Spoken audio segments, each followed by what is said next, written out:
I want to remind my colleagues that in 1985, the Democrats in this House stole a seat, and they can do it again. The day after the election in 1984, Republican Rick McIntyre was ahead of incumbent Democrat Frank McCloskey by 34 votes.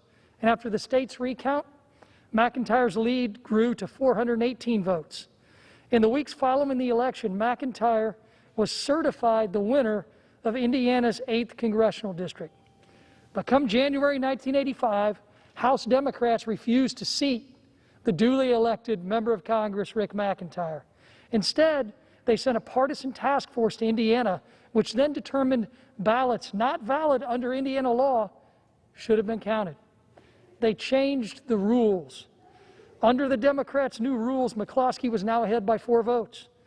On May 1st, 1985, the House voted to seat McCloskey. 10 Democrats joined every Republican in voting against seating him.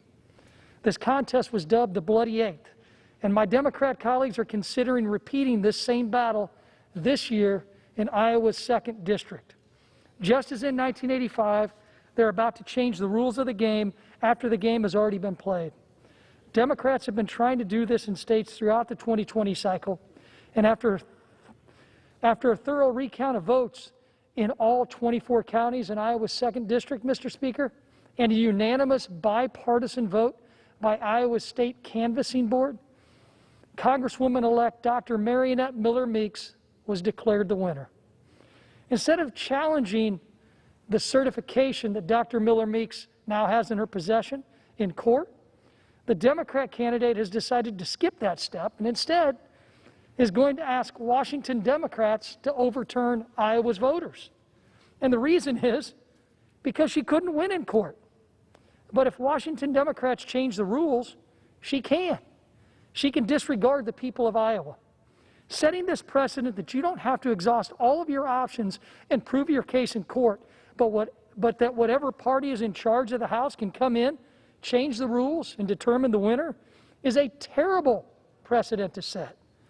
I'm hoping that my colleagues on the other side of the aisle will think long and hard if they want a repeat of the Bloody Eighth, because there will come a time when the shoe is on the other foot.